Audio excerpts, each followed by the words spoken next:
des droits humains, nous vous souhaitons la bienvenue. Nous vous souhaitons la bienvenue dans cette assemblée.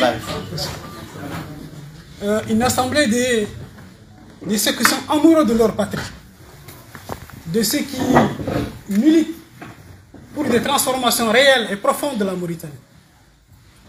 Et c'est cette cause qui nous a réunis, c'est cette fibre militante, au-delà de nos clivages, au-delà des mésententes passagers, au-delà des frustrations, des frictions passagères. Ce qui nous réunit ici, c'est la fibre patriotique, c'est la fibre militante. Donc ici, Monsieur le Président, honorables députés, vous êtes dans votre famille, la famille des humanistes, la famille des progressistes, la famille de ceux qui croient en la Mauritanie, quelles que soient les difficultés, quels que soient les obstacles. C'est cette fibre patriotique, c'est cette fibre humaniste qui nous réunit tous. Nous vous souhaitons la bienvenue à vous et à votre épouse et à toute l'équipe de la l'épouse. Nous, notre engagement au sein de Diambarabou, c'est l'égalité pour tous en dignité, en droit et devoir. Et tout acteur, tout humaniste qui milite en ce sens, dans ce sillage-là, nous ferons équipe. Et nous ferons de très longs chemins ensemble. Ce que nous souhaitons à vous et à votre équipe, à tout votre staff, à tous vos staffs, à tous vos conseillers, visibles et invisibles, publics ou non publics, c'est cette Mauritanie-là que nous voulons, qu'elle soit réelle de notre vivant, que nous vivons dans cette Mauritanie pour laquelle nous militons. Nous ne sommes animés par aucune revanche. Quels que soient les clichés, les accusations, des accusations outrancières, je sais que vous en avez été victime, moi aussi, mais à moindre échelle. Et donc c'est cette famille-là, c'est cette fibre-là, c'est cette ambition qui devait réunir tout patriote, tout citoyen mauritanien. Je ne veux pas être long, je vais vous présenter ici que vous êtes chez RMPS. RMPS, c'est l'association des ressortissants mauritaniens pour l'éradication des pratiques de l'esclavage et sexuel. Vous connaissez certainement le premier président, Dr Konemara. Et donc, vous êtes chez vous. Nous vous souhaitons un agréable séjour et de passer un agréable moment parmi nous. Je suis en faux calme, en faux trublion. Donc, je vais m'en tenir là. Donc, je vais vous laisser la parole et de vous adresser à la séance. Donc nous avons notre doyen Sylvie Magassa, vous le connaissez sûrement. Oui, vous avez Damba Koulibaly de Darfour, vous avez Assi Sissoko de Kumbando, vous avez Mamed Diarra de Goueli, et vous avez un de notre doyen qui est Dagelan, et c'est une épouse et notre sœur de Hachaga. Donc vous êtes chez vous, Monsieur le Président. Donc je vous laisse la parole, je vous laisse parler à vos frères, à vos sœurs, de nous parler, de nous faire rêver, de nous faire espérer pour cette Mauritanie que nous aimons. Merci. Merci.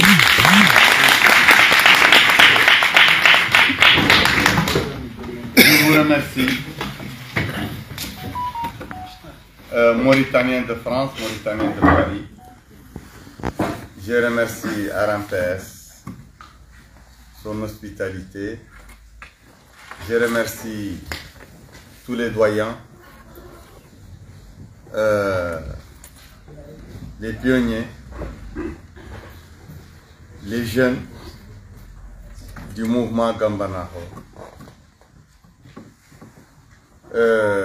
Je salue aussi les membres de ERA France, bureau et adhérents. Je salue les Français, les Françaises, les Mauritaniens, les Mauritaniennes qui sont aujourd'hui ici. Tous les soutiens indéfectibles. Je vous rappelle et je vous réitère que je suis toujours sur la ligne de mon engagement pour la lutte jusqu'au dernier souffle, jusqu'à la fin de la vie, pour une Mauritanie débarrassée de l'esclavagisme, du racisme, de l'archaïsme, du tribalisme, de la dictature, une Mauritanie débarrasser du système qui vole les biens, qui vole l'espoir des Mauritaniens, qui vole, pille les richesses du pays. Un système qui dévaste l'unité des Mauritaniens. Un système qui démolit les remparts de la paix civile entre les Mauritaniens. Un système qui se reproduit malheureusement à travers des coups d'État militaires et des coups d'État électoraux. Un système qui se reproduit à travers des révolutions de palais, sous forme de coups d'État électoraux ou militaires. Un système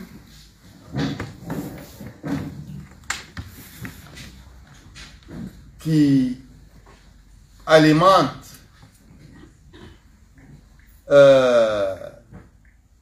un semblant de faux démocratie,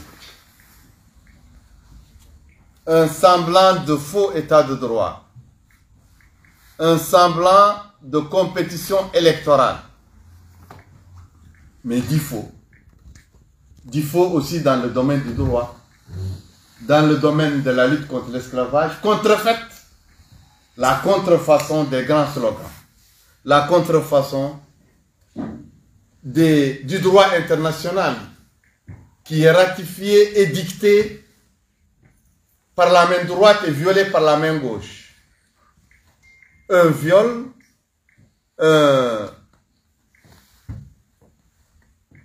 une falsification et du faux, et l'usage du faux et son usage vis-à-vis de la communauté internationale gouvernementale et non gouvernementale des droits de l'homme.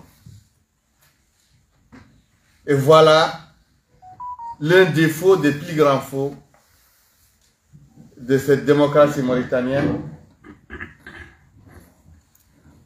Après le faux des lois anti-esclavagistes qui laissent les criminels d'esclavage impunis, les témoignages du rapporteur spécial des Nations Unies sur les formes contemporaines d'esclavage n'est pas loin de nous, il y a quelques jours, à l'Assemblée générale des Nations Unies, à New York.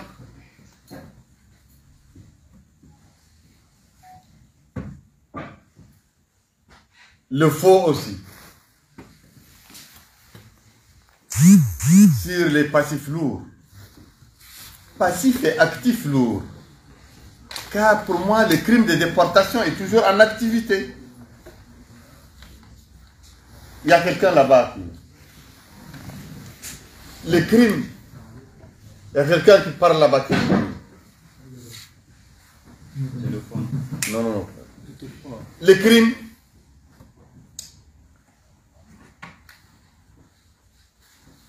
de la déportation est toujours continu parce qu'il y a 14 000 déportés au Sénégal et au Mali. Je ne peux pas les oublier. Je ne peux pas les omettre.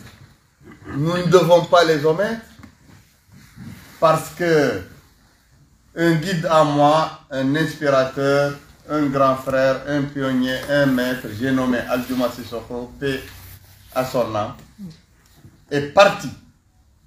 Alors qu'il est debout, nous devons rester debout avec lui, au milieu et autour des déportés mauritaniens au Sénégal et au Mali qui doivent retourner dans leur pays, en toute dignité.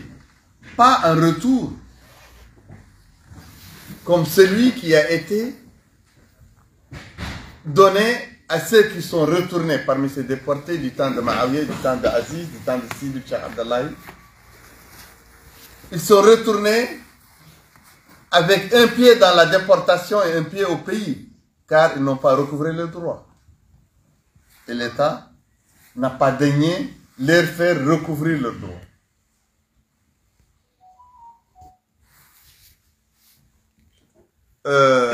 Et les terres, les féodalités, en Mauritanie qui gangrènent nos ethnies soninké, Peul, Mour, Arabo-Berbère, ces féodalités sévissent dans le domaine de l'expropriation foncière. La tension est lourde. La tension pèse sur les relations entre ceux qui s'érigent en humains de premier ordre et ceux que ces mêmes gens considèrent comme des gens de seconde souche, d'une seconde humanité. Et ça, c'est dans la République islamique de Mauritanie. Et le comble, ce sont des ministres de la République qui alimentent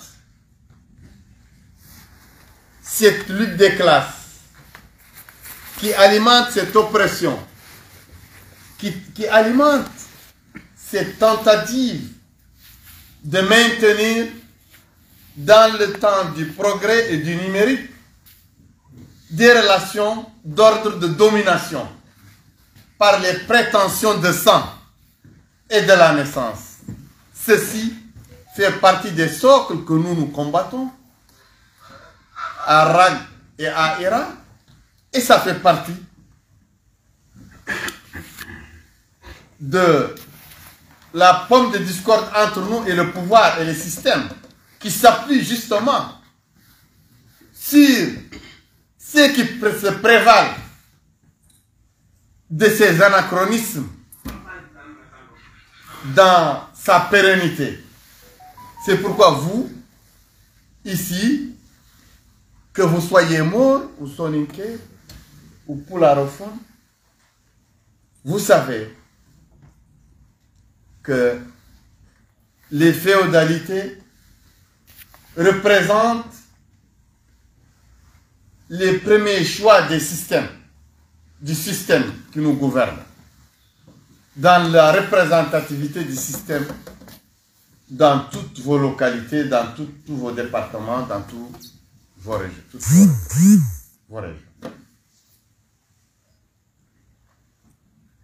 Maintenant, nous assistons à une tentative du système d'éviter de sombrer, d'éviter la bataille, d'éviter la confrontation avec nous.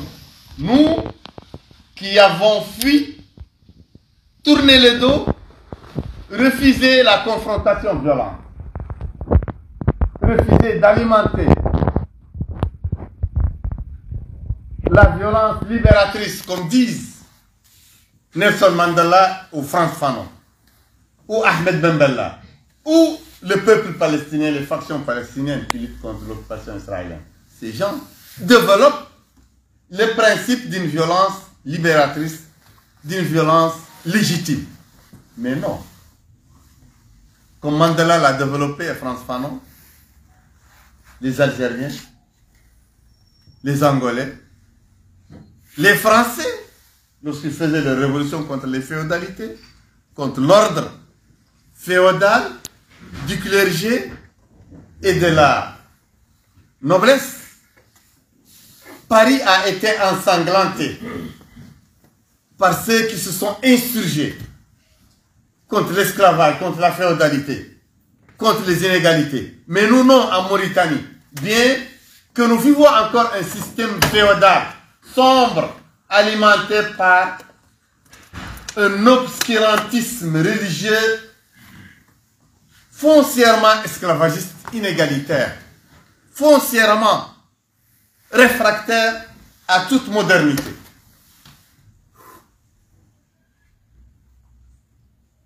Nous avons opté par la démocratie qui est pensée et mise en place par les groupes dominants, par la minorité dominante. La minorité dominante, elle a défini les règles du jeu en notre absence, par tous les mépris qu'elle a pour nous. Néanmoins, on a souscrit à ces règles du jeu. On a dit oui. nous sommes pour la démocratie. Nous vous prenons au mot. Nous sommes pour l'éradication de l'esclavage. Nous prenons au mot. Mais après une décennie d'emprisonnement, de harcèlement, de répression, de torture, de condamnation lourde, les représentants du système, en mesurant le degré d'efficacité de leur démocratie contrôlée,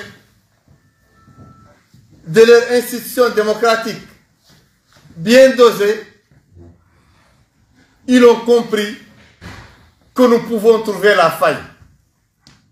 Ils l'ont compris lorsqu'en prison et privés de liberté, nos candidats députés ont pu accéder à l'hémicycle au Parlement mauritanien. Ils l'ont compris lorsque, dans la dernière bataille électorale pour les présidentielles, tous les partis du système, qu'ils soient de l'opposition ou du pouvoir, se sont ligués contre nous à travers leurs candidats 1, 2 et 3. Et nous sommes restés solitaires dans la lutte, mais avec le peuple, avec les populations, les activistes que vous êtes, jeunes et vieux, ici dans cette salle. Et par ce soutien, par cette symbiose entre nous et vous, nous les avons tenus en échec. La formule magique de la fraude, de l'utilisation des biens publics, des symboles de l'État, des institutions de l'État et des corps de l'État contre notre candidature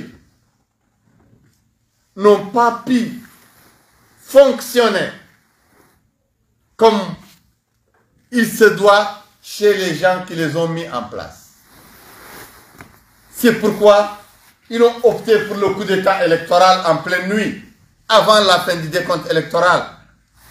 Et ils ont passé au-dessus de la commission électorale nationale, dite indépendante, mais seulement en guillemets, mais aussi le Conseil constitutionnel qui leur sont inféodés. Ils n'ont même pas pu s'en remettre à leur institution qu'ils ont définie. Les deux acolytes, les deux Mohamed, ou Abdelaziz et le Qazouani, ont déclaré qu'ils sont vainqueurs. Mais tous les observateurs savent que nous les avons battus. Ils ont utilisé la force brute, ils ont fait recours aux forces armées et de sécurité pour enlever la victoire au peuple, pour martyriser le peuple, verser le sang du peuple. Et c'est nous qui avons refusé. Parce que, au lieu d'amener les linceuls où se trouvent les pères, les mères, les enfants, les garçons et les filles des gens, on veut leur amener des acquis démocratiques. On veut leur amener la vie. C'est pourquoi on a décidé de nous remettre à notre intelligence, à notre patience, à notre sang-froid, de nous remettre à Dieu et de préparer une seconde bataille. Puisse Dieu, qu'elle soit la bonne, qu'elle soit la bataille de la libération. Celle-ci, on devait la préparer. Nous avons commencé à la préparer en lançant un appel à tous les bords de venir, que ce soit le gouvernement ou les autres forces de l'opposition, de venir accéder à une forme de dialogue, une forme de discussion, de négociation pour démêler les chevaux des grandes questions qui s'imbriquent pour désamorcer les crises. Le pouvoir a répondu. Il nous a fait appel, il a fait appel à toute l'opposition qui a en même temps répondu. Mais nous n'avons pas abrégé ce climat à des rencontres entre nous et le pouvoir. Non. On a décentralisé vers le peuple les discussions que nous entretenions avec le pouvoir, avec le président. Nous les exportions devant les populations. Et nous avons expliqué. Et nous avons demandé au président, Ahmed Cheikh Ghazouani, que nous, on doit avoir quelque chose maintenant pour apporter aux populations. Et il nous a demandé quelles sont vos demandes. Nos demandes est que nous étions interdits de rencontrer les populations, de faire des meetings, d'ouvrir le contact avec les populations. Ça nous était interdit. Est-ce que vous l'autorisiez? Oui, je l'autorise. C'est pourquoi on a pris notre bâton de pèlerin. On faisait village, village, ville, ville, région, région, département, département, commune, commune, pour parler avec le peuple, pour le conscientiser. Pour l'organiser, parce que nous, notre force, c'est l'organisation. Comment nous, on a pu tenir en échec toute la machine du pouvoir, sa machine électorale, avec ses tribus, avec ses hommes d'affaires, avec ses 45 partis politiques, avec ses cadres, ses pelotons de cadres. Nous qui n'avons pas un parti reconnu, et aucun autre parti reconnu ne nous a soutenus, qui n'ont pas d'argent. Comment on a bâti les coalitions des partis d'opposition, 12 partis à la CVE, 25 partis soutenant si Mohamed Boubacar, 7 ou 8 partis soutenant le Mouloud. Comment nous les avons battus? Des partis aguerris, qui ont 20 ans, 30 ans, 40 ans d'existence.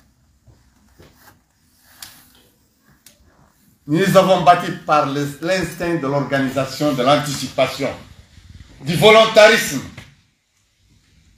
C'est pourquoi on a fait plus d'espace qu'ils n'ont fait, on a rencontré plus de gens qu'ils n'ont rencontrés, et nos discours ont été beaucoup plus pointus que leurs discours. C'est pourquoi la balance était en notre faveur. Cet instinct d'organisation, on l'a utilisé aussi pour organiser l'apaisement. Lorsque tous les partis, tous, ont profité de l'apaisement,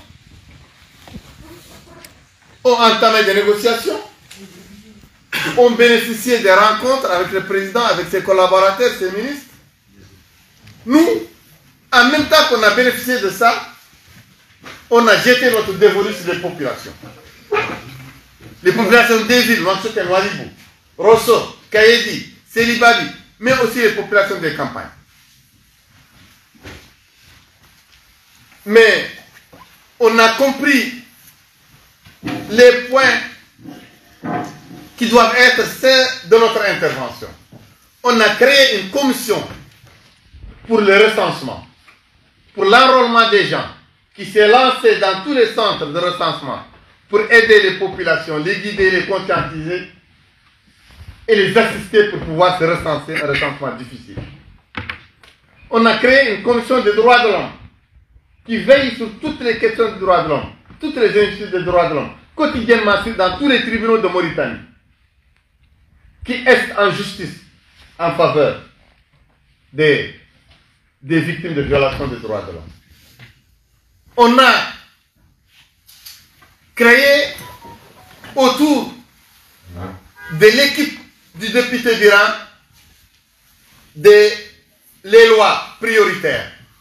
La loi sur le système associatif qui viserait à libérer les associations interdites par la loi, soumises au système de récépissé, Donc, loi non, association non reconnue, association reconnue. Et on a jeté notre devenir sur une autre loi, la loi sur la double nationalité.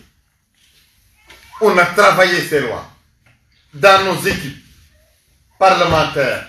On les a travaillées avec les représentants du gouvernement. On les a travaillées avec les groupes représentants au Parlement pour pouvoir produire une loi qui est une demande pour les populations mauritaniennes dans la diaspora. La loi sur la double nationalité est une loi qui est une demande pour toute la jeunesse, pour tous les milieux associatifs. Ils veulent que l'interdiction soit totalement absente dans le domaine associatif. On a réussi aussi à avoir ces deux lois. Deux grandes victoires.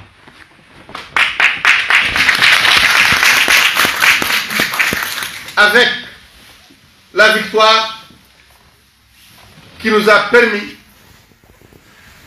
de faire recruter des jeunes, des dizaines de jeunes à la fonction publique, dont les familles sont pauvres, déshéritées, des jeunes dont les familles étaient coupées de l'État mauritanien, parce qu'ils ne connaissent aucun bienfait dans l'État mauritanien. J'ai parlé au président Kazouani, je lui ai dit, il y a des milliers de déshérités qui ne comptent aucun fonctionnaire de l'État, même en planton. Veuillez leur tendre la main, par un salaire dans chaque famille, un recrutement dans chaque famille. Il peut en témoigner, le président Kazouani. Je n'ai jamais posé mes problèmes. Je n'ai jamais posé les problèmes d'une communauté bien déterminée, mais le problème des déshérités, des victimes d'injustice, le problème des citoyens vulnérables, le problème des personnes qui ne peuvent jamais accéder dans un bureau de préfet, de gouverneur, ni dans un bureau de ministre, à forte raison un bureau de président de la République. C'est ces gens que le président, à travers moi, a noté leur nom et a donné des directives pour qu'ils bénéficient des bienfaits de l'État. Et ce bienfait de l'État est courant parce que leurs contrats sont à durée indéterminée.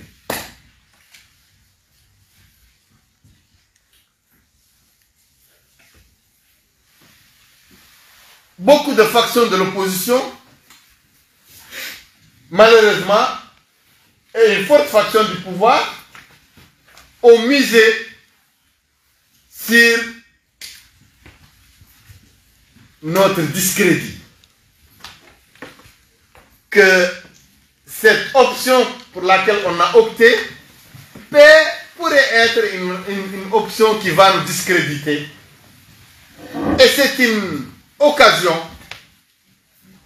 pour nos adversaires, nos vrais adversaires qui est la faction au pouvoir, mais nos faux adversaires qui sont les organisations politiques et civiles de l'opposition, que nous, on ne peut jamais considérer comme nos adversaires, parce que nos chemins doivent se croiser, parce que nos intérêts doivent fusionner, parce que notre combat doit être le même, parce que nos objectifs sont les mêmes.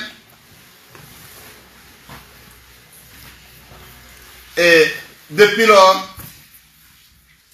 ceux qui veulent nous discréditer dans le pouvoir et ceux qui veulent nous discréditer dans l'opposition, ils cherchent une matière permettant de nous discréditer. Nos rencontres avec le président, nos tentatives de régler le problème des citoyens avec le président, notre absence longue du Parlement, parce que nous sommes quotidiennement sollicités par des citoyens pour faire le tour des bureaux de l'administration publique, la haute et la basse administration, pour régler le problème des citoyens qui font recours à nous et qui remplissent nos bureaux, que ce soit à Ria ou à Tevrakzena ou à Capital. Ces citoyens, nous sommes absents pour régler leurs problèmes quotidiennement. dans les administrations. C'est pourquoi nous ne sommes pas fréquents au Parlement. Ce manque de fréquence au Parlement, nos adversaires ont pensé l'utiliser contre nous. Mais ils ne savent pas que le temps où nous sommes absents au Parlement, nous sommes à côté des victimes de l'injustice, dans les bureaux des ministres, dans les bureaux des directeurs, des chefs de service, des administrations de sécurité. Nous sommes au chevet des populations. Ce n'est pas une absence de repos. Et peuvent en témoigner tous les gens de notre chef. Nos adversaires aussi cherchaient les failles. Le jour où on nous a remis les récépissés de l'Irak, gagnés de haute lutte, avec les récépissés de toutes les ONG qui étaient interdites. On n'a pas parlé seulement pour l'Irak, on a parlé pour toutes les ONG. C'était un jour de fête. C'était un jour de fête, un jour de victoire. Et voilà, dans le discours toujours improvisé. Moi, je n'ai pas de discours écrit, je ne peux pas faire de discours écrit. On a dit que le président a tenu sa promesse en reconnaissant l'Irak. Et toutes les autres ONG qui étaient interdites. Et nous attendons encore et nous demandons aux personnes, aux gens d'être patients pour la reconnaissance de tous les partis interdits, pour qu'une démocratie soit ouverte avec la réforme de la CENI, du Conseil constitutionnel, du Code électoral et le recensement complet de tous les Mauritaniens. Ce sont les promesses en matière de démocratie. Et j'ai dit que c'est ça, notre ami, qu'on cherchait un président qui accepte d'ouvrir la démocratie pour que toutes les factions puissent compétir de manière libre et équitable. Je suis sûr qu'avec ça, si la démocratie atteint son terme en matière de transparence, en matière d'équité des institutions de la démocratie, le changement sera au bout parce que nous allons gagner la victoire. Nous sommes dans l'action lorsque je disais ça. Lorsque je parlais ainsi, j'ai décroché un acquis indubitable pour beaucoup d'ONG qui étaient interdites et qui étaient susceptibles d'être interdites, dont l'ONG Irak. Et beaucoup de militantes et de militants qui étaient emprisonnés, qui étaient torturés, qui étaient condamnés lourdement pour avoir adhéré à une organisation non reconnue. Ce n'est pas une mince affaire. Mais c'est une mince affaire pour les profanes. Et les gens qui sont loin. Loin dans les idées, loin dans l'espace. Il faut être proche du terrain, de la lutte. Le terrain chaud de la lutte, il faut aller au charbon pour pouvoir déchiffrer les mots, pour pouvoir apprécier les circonstances, apprécier les moments, apprécier les avancées. Mais l'autre faction est au sein du pouvoir qui s'est découragée. Elle pensait que notre proximité avec le pouvoir va nous discréditer et que eux, dans les prochaines élections, ils ne vont pas avoir Biran devant eux, le RAC devant eux, l'esprit de Ira devant eux, et que ce sera une promenade de santé. Ces gens ont commencé à scruter les visites à l'intérieur que nous avons débutées vers la deuxième moitié du mois d'avril. Et ils ont découvert, à leur grande surprise, ils ont découvert la très grande, forte adhésion populaire qui s'est manifestée par des foules très enthousiastes qui ont accueilli les délégations de RAC et de IRA dans toutes les villes, dans tous les villages. Et leur stratégie de casser l'apaisement. Et le président Ghazouani a été tenu en tenaille